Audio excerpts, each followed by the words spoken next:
Welcome to Building a Caribbean Port Town Part 2. In this series I combined Lego and terrain building in order to make what is effectively a large film set for my Lego stop motion series Being Pirates. Check out Being Pirates Season 1 if you haven't already. See that coming? In part 1 of this series I focused on the actual port town, the many buildings and the terrain on which the port is situated. Check out that video now if you haven't already. This video, part 2, will mainly be about terrain building large rocky cliff faces, and part 3 will focus on the Lego fort that is perched atop of these hills. If you enjoy the video, please leave a like and subscribe to make sure you don't miss part 3 or season 2 of Being Pirates. Thanks a bunch. Ooh, this thing is quite heavy. Now, of course, before starting with the building, I had to plan the design. I made some rough sketches, and when I say rough, I mean rough. Honestly, it's a bit embarrassing to be showing you these. I also used cardboard boxes as stand-ins for the rocky cliffs, together with the parts of the fort that were already built, in order to try to visualize what it could look like. I spent a couple hours just on this planning process, trying to visualize various concepts and layouts. The town needed to work together as a whole. The silhouette of the town needs to work, and for that purpose I made the second hill taller than the first one.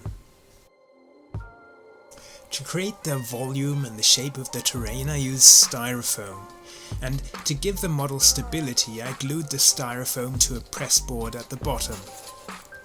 I knew roughly what shape the whole rocky base for the fort would have, and cut the styrofoam accordingly, partly improvising a little along the way.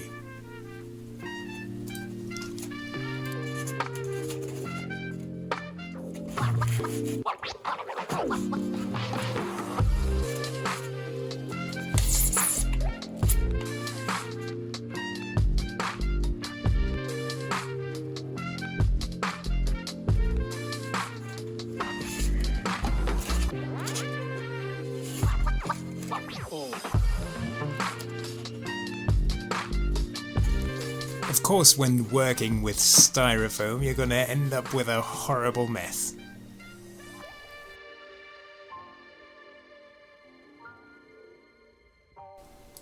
Ah, that's better.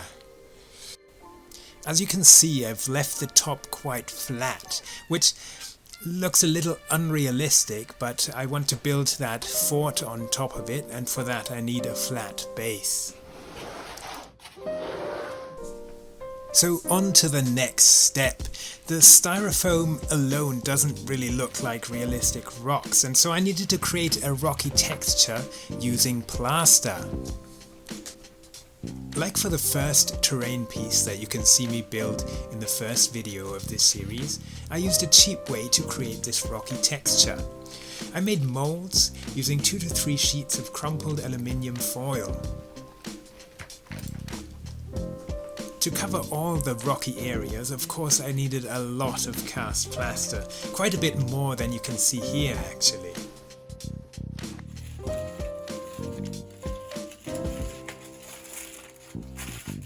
Okay, let's have a look at how it turned out. Whoops!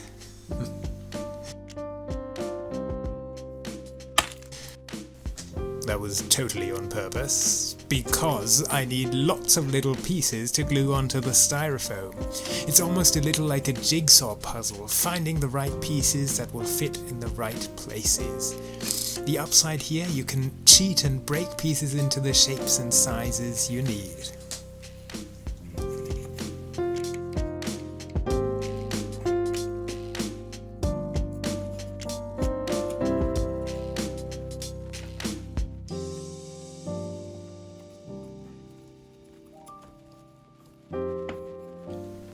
Now of course there are little gaps and spaces between the plaster pieces, and while I do want some cracks in my rocks, there are too many, and so then I use spackle to fill up many of the cracks.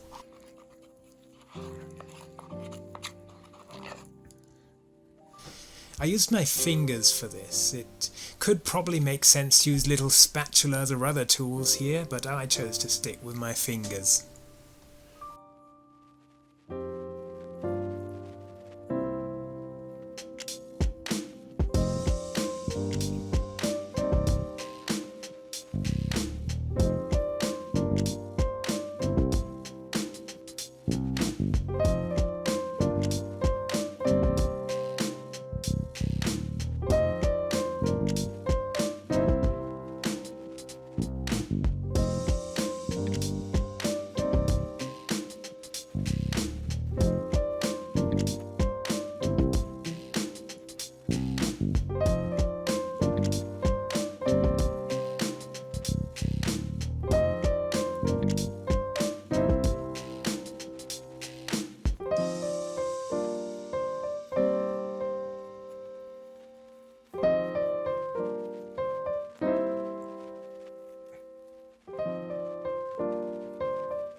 So that's that step done.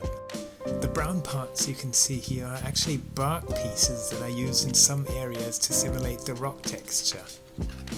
The spackle can be quite rough in some areas, so I sanded those down. I then added some pebbles at the bottom of cliff areas, and it turned out to be quite a silly thing to do. To add pebbles and then try to paint the whole thing, because the paint loosened the glue, and so I had pebbles moving around all the time while painting. You do learn a lot as you work on projects like this.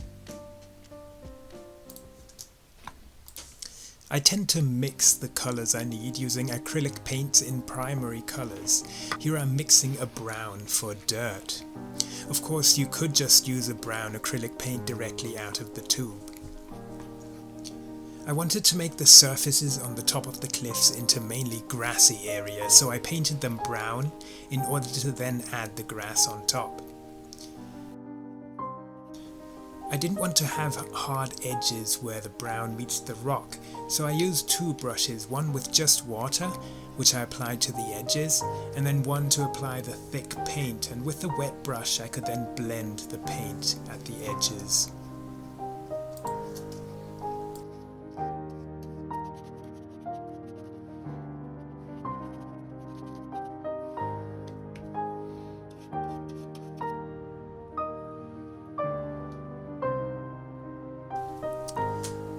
For the rocks I used the wet wash technique, which I learned from Mel the Terrain Tutor, a great YouTube channel on terrain building. So you're making washes, which means you add a lot of water to the paint. Now before starting to paint, I made a light grey wash, a very dark grey dark wash, and a tan or slightly brown wash. Before applying the washes, there's a very important first step, and that is to soak the area you wish to paint with just water using a brush. You want to be able to move around the pigments, the little particles of colour in your paints, and if you don't apply the water first, the pigments get absorbed to the surface and won't be able to be moved around. You don't want to be painting too large an area at once, so that no area becomes too dry before you're done. Now first I applied the light grey wash and covered all the rocky areas with it. As you can see, the pigments tend to accumulate in the cracks and crevices, and that's exactly what you want, because the rocks won't have one uniform colour, rather there are many different blended shades.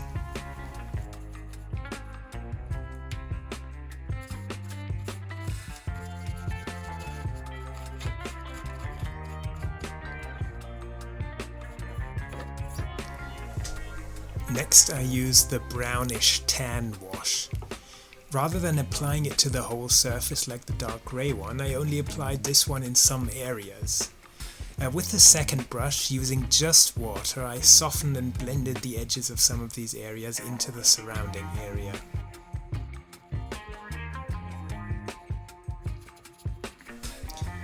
I then applied the dark grey wash, again using the two brushes. Here I mainly added the wash to deeper cracks and crevices and also the edges at the bottom and the top. This makes the rock seem more textured and more three-dimensional.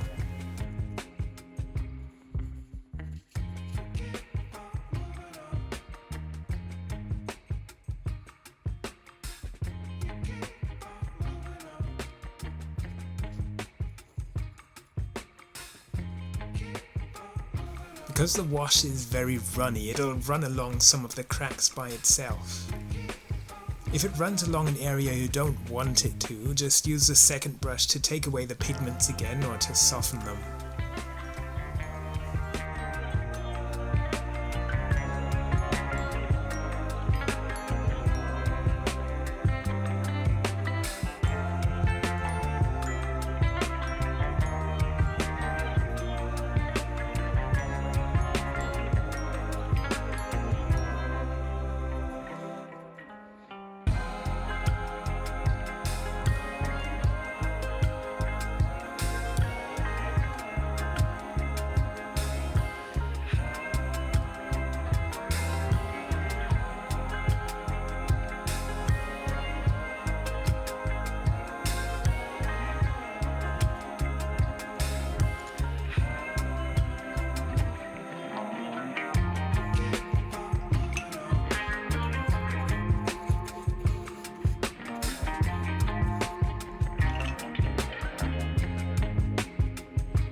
Now on to a very fun part, adding sand and grass.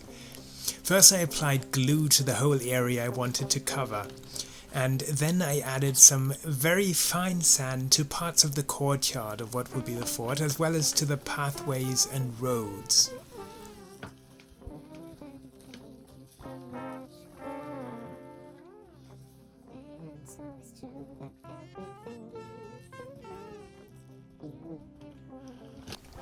For the grassy areas, I added some grass that you can buy in hobby stores, and mine I ordered from a hobby terrain building store.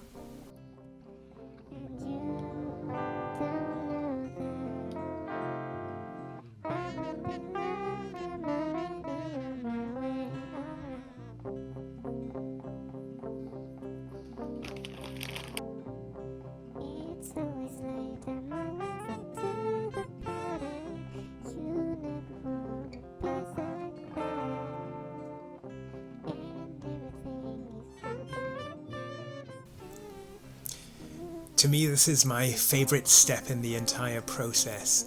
The green grass really adds something and makes the whole thing come together.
So what's next?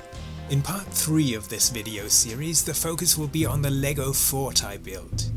The colour scheme was inspired by this fantastic model by Sleepless Nights, which you can buy at letbricks.com. I've added an affiliate link below, so I would actually earn a little bit if you end up buying one. So part 3 will focus on how I built this fort, and I'll also try to have instructions ready for a modular fort. Subscribe so you don't miss it. See you then. Subscribe.